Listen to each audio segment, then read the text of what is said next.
Bonjour à tous et bienvenue dans ce nouvel épisode dans lequel nous allons regarder ensemble les derniers résultats de l'entreprise Walmart et les commentaires très intéressants faits par la direction sur un début de déflation. On regarde ensemble le sommaire et vous l'avez aussi comme d'habitude en description pour passer d'un chapitre à l'autre. On va donc regarder ensemble rapidement les résultats de Walmart, donc les documents publiés auprès des investisseurs. On regarde ensuite les commentaires faits par la direction sur l'inflation et ou la déflation qu'ils voient venir ou en tout cas qui commencent à arriver d'après leurs commentaires. Et en fin de vidéo, on verra la valorisation, est-ce que j'achète l'entreprise ou pas. On va commencer par un petit rappel rapide sur l'entreprise. Donc Walmart est une multinationale américaine qui est spécialisée dans la grande distribution et ils ont été fondés en 1962 par Sam Walton qui est un personnage assez connu. Et la famille Walton de façon générale est connue puisque même tous les héritiers font partie de la liste des milliardaires tellement l'entreprise a bien fonctionné depuis 1962. Walmart est le numéro 1 mondial de la grande distribution. Ils ont 2,1 millions de salariés travaillant dans 11 000 magasins et c'est donc le premier employeur privé du monde. Et juste en dessous, je vous ai mis un tableau que je trouve assez pertinent. C'est en fait les revenus par entreprise dans le monde et on voit que Walmart est l'entreprise avec les plus gros revenus. Donc on parle bien ici de chiffre d'affaires et on voit qu'on est à plus de 600 milliards. Et ensuite on a Saudi Aramco, donc c'est l'entreprise d'Arabie Saoudite d'État qui vend du pétrole. Et ensuite on continue et on voit quand même qu'en numéro 4 on a Amazon. Donc encore une fois c'est pas étonnant que ce soit Amazon, Walmart ou dans le pétrole et l'électricité en Chine. Ce sont des entreprises qui brassent énormément de chiffre d'affaires puisqu'elles vendent beaucoup de volume. Mais ça ne fait pas tout comme on le verra plus tard puisque ce n'est pas parce que vous avez un gros chiffre d'affaires qu'il vous reste beaucoup d'argent à la fin. Je voulais ensuite vous montrer le cours de l'entreprise qui a quand même pas mal corrigé. On a fait moins 8% en 2 jours en bourse. Cependant, on était quand même sur des niveaux assez élevés par rapport à la baisse qu'on a pu avoir en 2022. Et enfin, avant d'aller plus loin dans la vidéo, je tiens à le préciser, il s'agit évidemment d'une revue rapide de l'entreprise et non pas d'une analyse complète. Et ensuite, sachez aussi que je ne donne aucun conseil et vous êtes responsable de vos investissements. Comme je le dis tout le temps, forgez-vous vos propres opinions, faites vos propres analyses, parce que si un jour une entreprise baisse, c'est le seul moyen que vous aurez de savoir pourquoi elle a baissé, ou est-ce que vous avez fait une erreur et de progresser et d'arrêter de dépendre des autres. Donc voilà, je tenais à le répéter parce que c'est un message vraiment important à mon avis. Allons maintenant directement sur le document publié pour les investisseurs. Donc on va regarder pas mal de chiffres de l'entreprise qui ont eu lieu pour ce troisième trimestre 2023. Donc tout d'abord ici vous retrouvez une croissance sur le revenu à un peu plus de 4%. C'est pas exceptionnel mais on n'est pas non plus à zéro voire même avec un chiffre d'affaires qui baisserait. Et ça c'est des chiffres qu'on verra un petit peu plus tard. Ensuite on va regarder ici, on voit qu'on a une marge brute autour des 23-24%, ce qui est pas si mal. Par contre ensuite ils ne nous donnent pas la marge opérationnelle ni la marge nette. Ils font plutôt exprès de vous donner les bénéfices par action, comme ça c'est beaucoup plus difficile à calculer et surtout vous n'avez pas une marge et donc pas un pourcentage qui vous sauterait aux yeux. On le verra plus tard, on va le calculer, et s'il ne montre pas, il y a une bonne raison, c'est que c'est pas très élevé. Après, en même temps, vous vous doutez bien que dans la grande distribution, les marges ne sont pas très élevées. On va quand même regarder ici, nous le mettre, mais on le verra plus tard, on a 12 milliards de cash pour 55 milliards de dettes. Alors ça c'est pas forcément cool, je le vois un petit peu en direct avec vous parce que c'est une vidéo que je fais un petit peu comme ça, pas trop préparée, évidemment j'ai quelques onglets, mais l'idée c'est de le découvrir avec vous pour pas faire le travail 2 fois non plus. Et donc là il y a beaucoup de dettes et pas tant de cash que ça, et il n'y a que 4 milliards 3 de free cash flow. Donc je ne sais pas comment ils vont payer cette dette si c'est du court terme, on va regarder plus tard. On continue, donc ici vous avez les 4% et des poussières qu'on retrouve sur les ventes. Sachant aussi que pour information pour l'entreprise, ils ont donc Walmart, donc les ventes dans les magasins. Ils ont aussi Sam's Club qui est un concurrent pour ne pas dire une copie de Costco. Et ils ont aussi les ventes en ligne. Donc voilà un petit peu pour les revenus de Walmart. Alors si on continue, je voulais voir surtout les tableaux financiers. On va passer dessus ensemble et après on fera les commentaires de la boîte. Donc ici on a des revenus sur 3 mois de presque 160 milliards et sur 9 mois, donc fin octobre, de 470 milliards. Donc on voit qu'ils vont passer leurs 600 milliards de chiffre d'affaires a priori. Maintenant, tout à l'heure, vous vous rappelez, ils ne nous donnaient pas les marges. On va s'amuser à les faire à la calculette. Donc, si je prends sur 9 mois, vous avez donc 10 milliards qui restent à la fin, 10 017. Il y en a tellement peu qu'on va aller jusqu'au bout. On ne va pas arrondir. Et je vais vous diviser ça par 470, 723. Donc on a 2% de marge, donc clairement marge nette très faible. Et si on regarde le reste, on voit la même tendance, hein. En 2022, sur 9 mois, on était à 443 milliards pour 5 milliards, donc là les marges étaient très faibles. Et sur un trimestre, ici on voit le dernier trimestre, pareil, on est sur 453 contre 159, 439. Donc encore une fois, des marges faibles. Et ça vous montre déjà à quel point ils aiment bien biaiser la présentation, parce que tout à l'heure, évidemment, ils vous ont mis que la marge brute, ils vont surtout pas vous mettre la marge nette dans la présentation des investisseurs, ça ferait tâche. Et c'est aussi pour ça que j'invite tout le temps à aller regarder les documents financiers. Je dis pas que c'est une mauvaise entreprise ou quoi que ce soit, d'ailleurs c'est pas forcément une si mauvaise entreprise que ça, il y a bien pire clairement, mais voilà, j'aime rentrer dans les documents financiers parce que si vous regardez juste quelques chiffres, on vous montre jamais tout. On continue, Assets and Liabilities, donc on a en cash, en receivable et en inventaire autour de 84-88 milliards si vous rajoutez aussi la dernière ligne. Donc clairement on a pas mal d'actifs, cependant c'est en majorité des inventaires. Donc c'est en fait tout simplement ce qu'ils n'ont pas encore vendu. Rendez-vous compte, ils ont plus de 60 milliards de dollars de produits qu'ils vont devoir vendre en inventaire. Et on en parlera plus tard, mais ils parlent actuellement de déflation sur les prix. Donc ça veut dire qu'en fait cet inventaire, il vaut peut-être pas ce prix-là. Peut-être qu'ils vont pas réussir à le vendre à ce prix, il faudra peut-être faire des promos pour l'écouler, ce qui n'est pas forcément rassurant. Et ensuite, on va aller voir la dette, parce que je vous le disais tout à l'heure, c'est pas quelque chose que je trouvais très rassurant. Et donc si vous prenez toutes les current liabilities, donc on parle ici de ce qu'il faut rembourser sur le court terme, je vous exclus la dette long terme qu'on pourra rembourser plus tard, on est à 104 milliards. Donc ça veut dire qu'actuellement, même si on écoule tout le cash, d'ailleurs c'est même étonnant, je pense pas me tromper, mais non, c'est bien ça. Donc si on écoule tout le cash, qu'on vend tout l'inventaire, etc., on n'a pas assez pour payer toutes les dettes court terme. Donc clairement, je ne sais pas comment ils vont faire si ce n'est reprendre de la dette. Alors on va continuer au niveau des cash flow statements parce qu'on devrait le voir dans les activités financières. Donc tout d'abord, alors je le fais en direct, je vous ai dit, je suis un petit peu plus lent, ce sera une vidéo un petit peu plus spontanée, mais c'est pas grave. Et je trouve aussi que c'est pertinent pour vous de voir un document financier comme ça quand on le regarde ensemble. Donc le cash issu des opérations, 19 milliards. Ce qui veut dire que si je lui enlève les capex, on va retrouver le free cash flow. N'oubliez pas que le flux de trésorerie disponible, c'est le cash issu des opérations auquel on retranche le capex. Donc en fait, ce sont les investissements pour l'industrie, par exemple, ce seraient les machines. Et pour Walmart, eh bien, c'est les magasins, les systèmes. En gros, comment on maintient le business, ces investissements, pour que le business continue à tourner. Et vous êtes ici en payment for property and equipment, donc ça c'est le capex, à 14,6 milliards.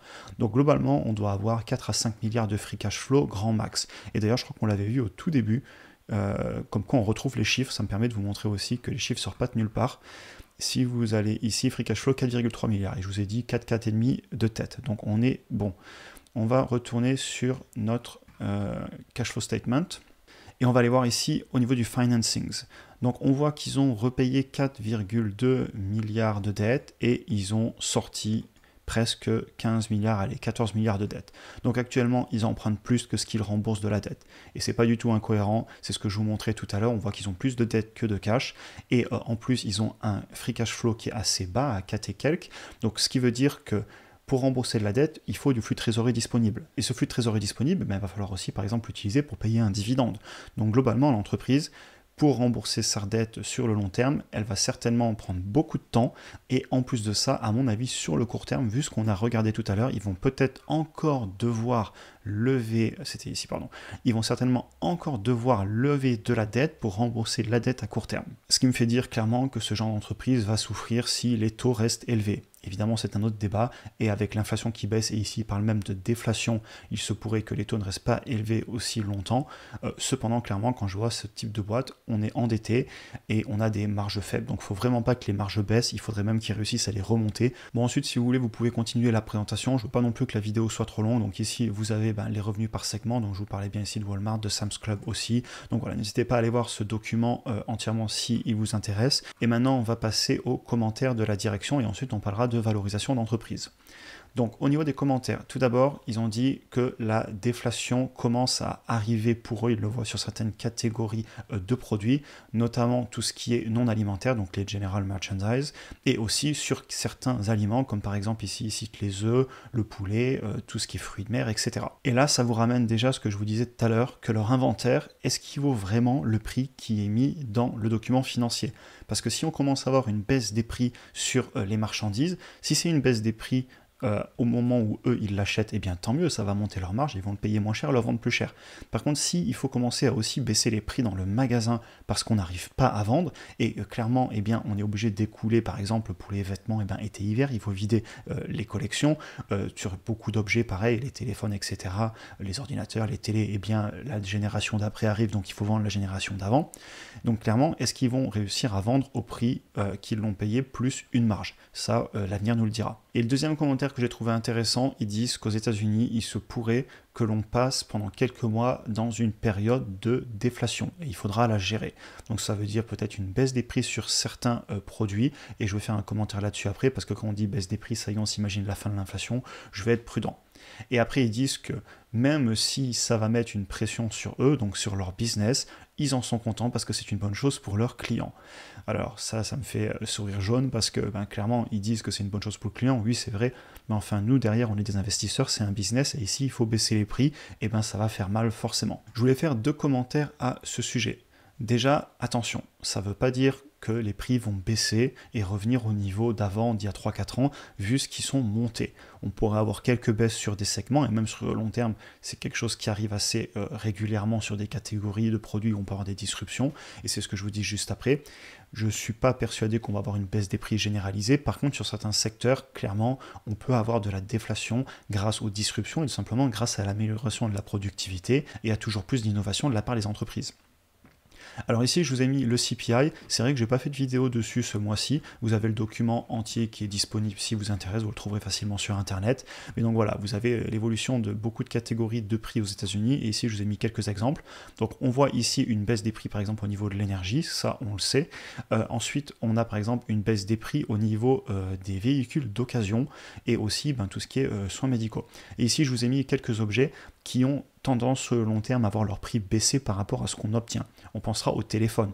Aujourd'hui, un téléphone qui est plutôt satisfaisant, on peut l'avoir pour quelques centaines d'euros chez des marques pas trop connues et encore, alors qu'à l'époque, un smartphone c'était même pas envisageable, déjà ça n'existait pas, on avait des téléphones qui coûtaient tout aussi cher et qui faisaient beaucoup moins de choses, donc aujourd'hui sur les technologies, on a de plus en plus pour autant, voire même moins d'argent parfois. Ensuite, en autre exemple, je vous ai mis ici tout ce qui est appliances, donc pour la maison, donc ici on va parler de tout ce qui est électroménager par exemple, une machine à laver, les meubles, etc. Et bien aujourd'hui, si vous comparez à il y a peut-être 50 ans, déjà beaucoup de ces technologies n'existaient même pas, et quand elles ont commencé à apparaître, très peu de personnes pouvaient se les payer, et aujourd'hui beaucoup plus de personnes peuvent se les payer. Et c'est là clairement qu'on voit qu'effectivement on a de la déflation cachée dans beaucoup de secteurs, même si sur le long terme, vu que les monnaies sont fiduciaires, on a quand même de l'inflation puisque la valeur de la monnaie a tendance à baisser. Et d'ailleurs, c'est aussi la volonté des banques centrales d'avoir 2% d'inflation par an.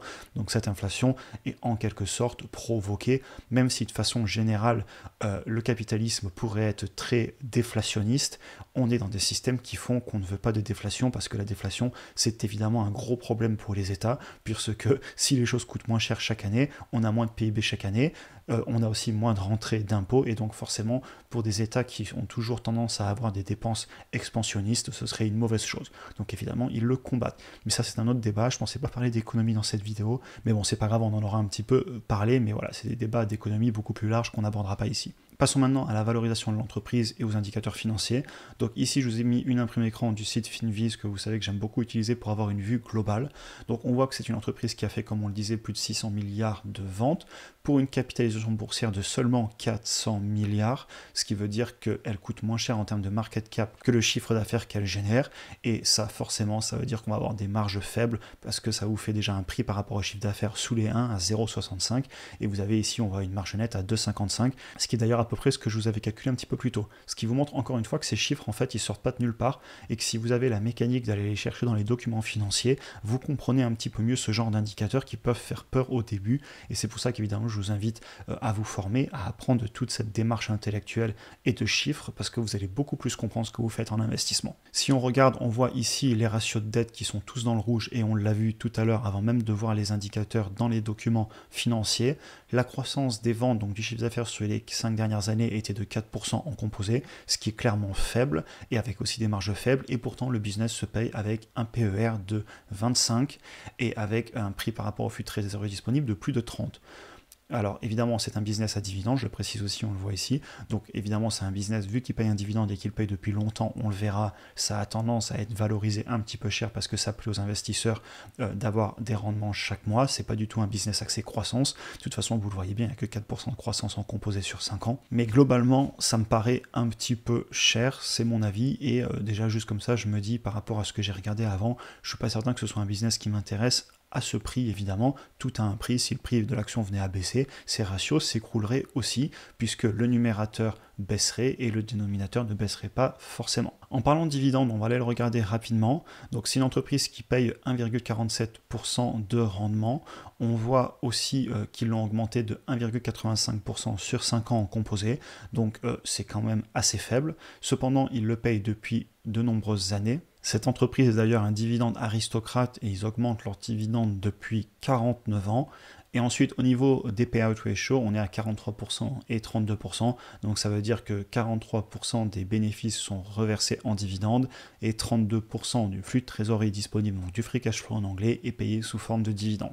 Sachant que tout le monde regarde souvent le payout ratio au niveau des bénéfices, mais moi ça me frustre un petit peu. J'aime beaucoup plus regarder le payout ratio, donc le taux de reversement en fait du flux de trésorerie disponible, parce que le flux de trésorerie disponible, c'est du cash disponible à verser après avoir maintenu le business, du coup avec les capex qu'on disait plus tôt. Et pour finir sur le dividende, si on regarde la performance de l'entreprise sur 10 ans avec les dividendes réinvestis face au S&P 500 avec les dividendes réinvestis, on voit que le S&P 500 fait mieux avec donc le total return avec les dividendes réinvestis, on est à plus de 200%, allez, on est autour de 230% sur le S&P 500 en 10 ans contre 157% sur Walmart.